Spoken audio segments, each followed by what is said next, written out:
spirit of accelerating innovation, where do you start?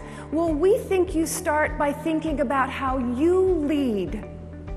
Leadership matters, and that concept, that theme has been woven into every conversation that you have had throughout this entire conference. Innovation requires all of us to lead different. McKinsey did a study, a global study, and they interviewed executives in finance, and they asked, is innovation critical to your success in the future? And guess what you answered? You could talk to me. Yes, yes. And then they came back with, we believe it is critical to our success in the future, but we admit we're slow adopters. And then McKinsey said, okay, well what? If you think about the big picture here, what drives innovation in organizations? And you know what the executives said? They said 3 primary drivers in most every organization. Ratan Tata didn't just drive through the streets of India on a normal afternoon monsoon. Does it every single day. On this particular day, for some reason, he was called upon to notice something that happens before him all the time. And he didn't just notice, then he committed, and then he got totally involved in trying to fix it, trying to innovate a solution around that tragedy that happens a lot. What does noticing look like? Noticing only happens when you do more than just commit. Noticing happens when you get involved. I was doing an event for another healthcare institution in San Diego, and you know, they were talking about patient experiences. And the chief of staff was on stage, and he said, I got to tell you about a very unfortunate customer letter that I got. And what he described is he described a patient who was in the hallway looking for the pharmacy, and he saw someone in scrubs, and that patient said, I'm confused, I can't find the pharmacy.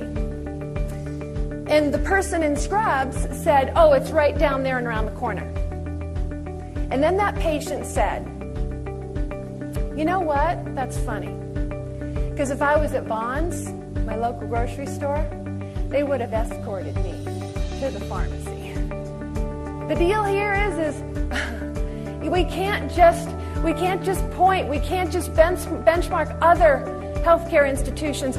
Our patients are coming to us with experiences that they have in the grocery store, at the car dealership, at the gas station, at McDonald's.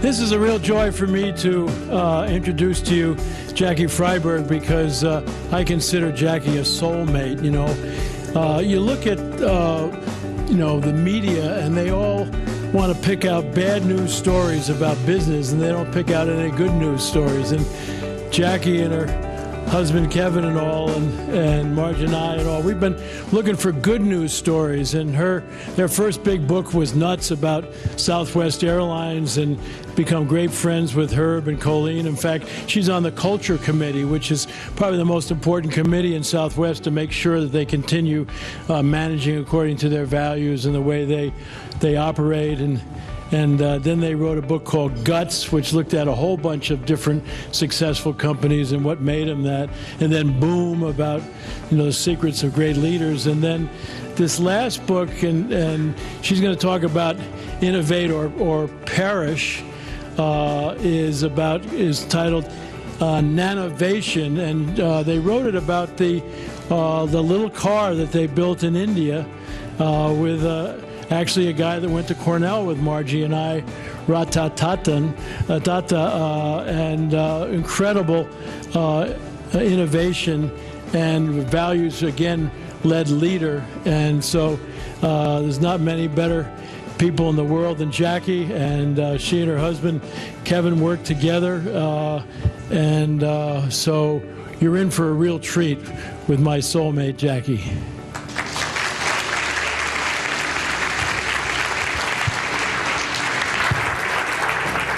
Thank you.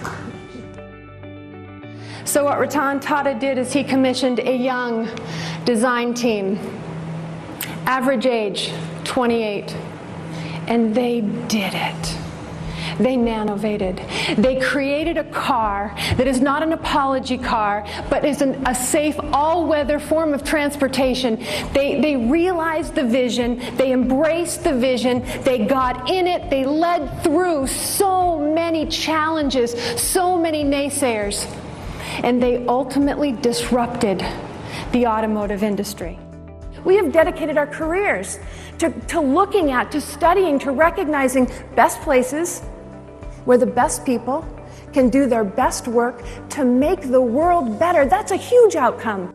I want you to know that I've done my homework. I had a lot of time on the phone with a number of you. I literally had phone calls lined up on my agenda like airplanes on a runway.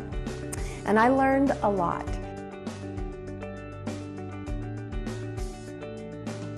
My journey started in graduate school. So my doctoral dissertation, I'm going to study leadership. And you know what? I started with one of the best companies in the world, Southwest Airlines. But what I will tell you is I did not study him. And he is a phenomenal leader. Let me introduce you to him. This is Herb Kelleher, the chairman emeritus and the founder of Southwest Airlines. My husband studied him in his dissertation and claimed that Herb Kelleher is a transformational leader, and I believe he is. But as I was watching that study unfold, I realized we needed to do more for leadership, because I don't believe in my head and I don't believe in my heart that leadership is about a white guy that sits at the top of a corporate pyramid.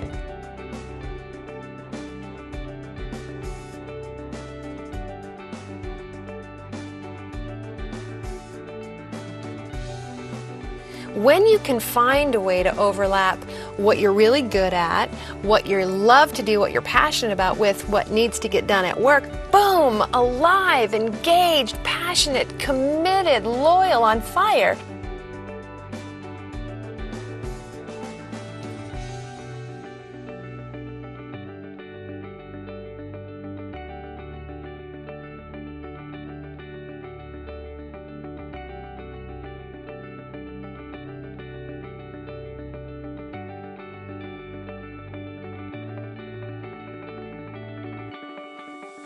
You might go back tomorrow and you might go, hey, got these great ideas, and you know what we want, you know, you're all fired up, and you tell them this is what we're going to do different, and you try and engage them in the enthusiasm that hopefully you've gained, and they're going to listen, and they're going to be good, and then you know what they're going to do?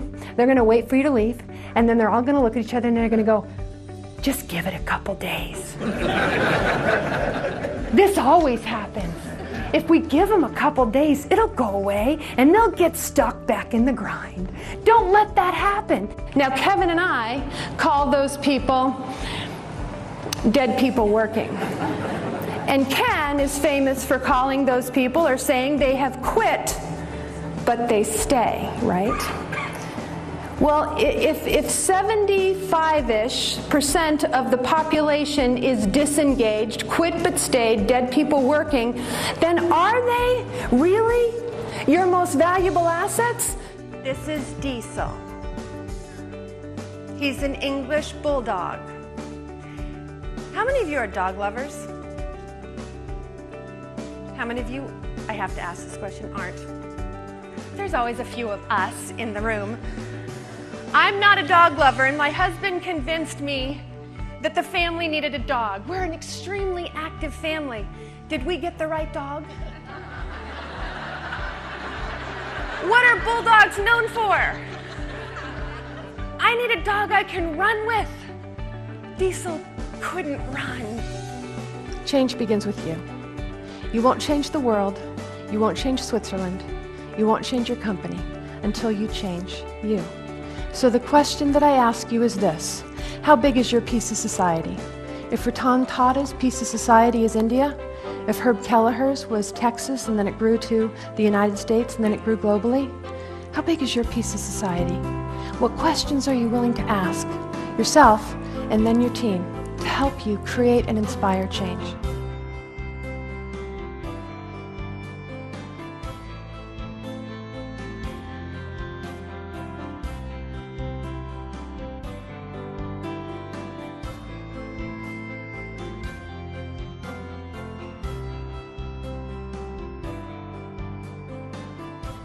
And what's fascinating about that is if you look at the most innovative companies in the world today, what you will find and what you will discover is the leaders in those most innovative companies are involved. They're not just committed to it. Years and years ago, I used to run the Center for Quality and Productivity at the University of San Diego. And we'd host executive sessions where we'd invite in the executives who ran the companies all over the San Diego County area, and we'd talk to them about the importance. Quality was the obsession back then. We'd talk to them about the importance of quality.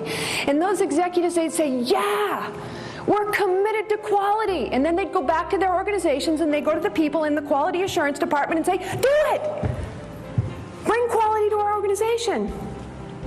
That's commitment. And what we'd tell them back then, 20 or so years ago, is we'd say, it won't work. It just won't work.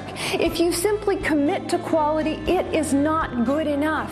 You have to get involved in the quality movement as well. And that's true for culture, that's true for engagement, and that's so very true for innovation.